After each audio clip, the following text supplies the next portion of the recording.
Quand on pense à la Grèce antique, qu'est-ce qui nous vient en tête? Des temples majestueux, des mythes incroyables? Et si leur plus grande invention n'était ni en pierre, ni une légende?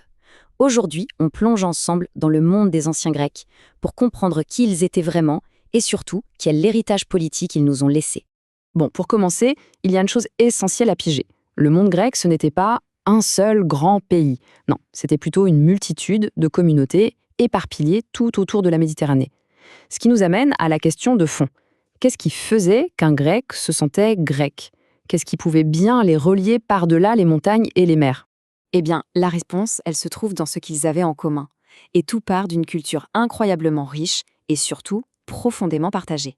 Il y avait 3 grands piliers qui forgeaient cette identité commune. D'abord, les mythes. Qu'on habite en Sicile ou sur les côtes de l'actuelle Turquie, on grandissait avec les mêmes récits épiques, comme la guerre de Troie. Ensuite, la langue. Tout le monde partageait un alphabet et un langage. Et puis enfin, la compétition. Tous les 4 ans, les meilleurs athlètes de partout se retrouvaient à Olympie pour les Jeux. Bref, c'était un tissu culturel vraiment, vraiment solide. Et ce n'est pas tout. Il faut ajouter à ça la religion, un autre ciment essentiel.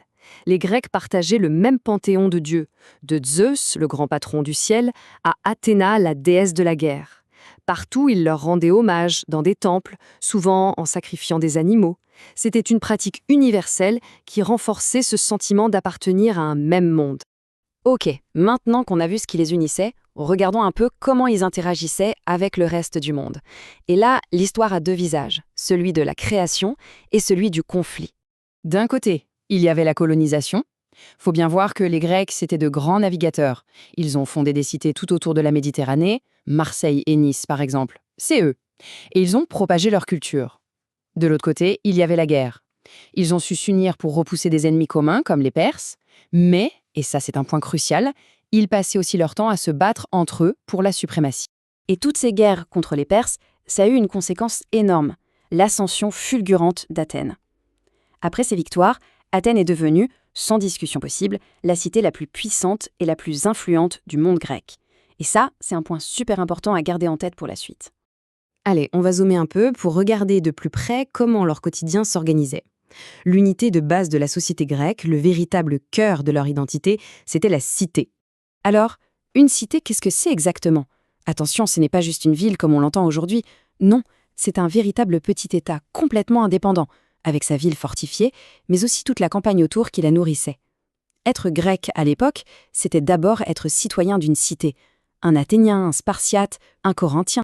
Au centre de la ville, on trouvait l'agora. Il faut l'imaginer comme une place immense, bouillonnante de vie. C'était le cœur économique, avec le marché, et aussi le cœur politique, où les citoyens se rassemblaient pour débattre. C'était vraiment le poumon de la cité. Et tout en haut, dominant la ville, il y avait l'acropole, qui veut dire littéralement la ville haute. C'était à la fois le cœur spirituel et défensif de la cité, un refuge fortifié où se trouvaient les temples les plus sacrés, dédiés aux dieux protecteurs. Ce qui nous ramène à Athènes. Maintenant qu'on a bien compris la structure d'une cité, on peut se pencher sur l'innovation politique absolument radicale qui est née dans la plus puissante d'entre elles, la démocratie. Le mot lui-même, bien sûr, il est grec. Démos, le peuple, et kratos, le pouvoir. Le pouvoir au peuple.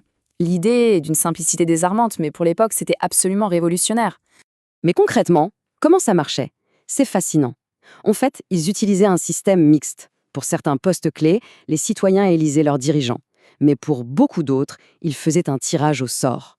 L'idée derrière, c'était que n'importe quel citoyen était capable de participer à la gestion de la cité. C'était une façon radicale de distribuer le pouvoir et surtout d'éviter qu'il ne soit confisqué par une élite. Et c'est là qu'on arrive à la question finale.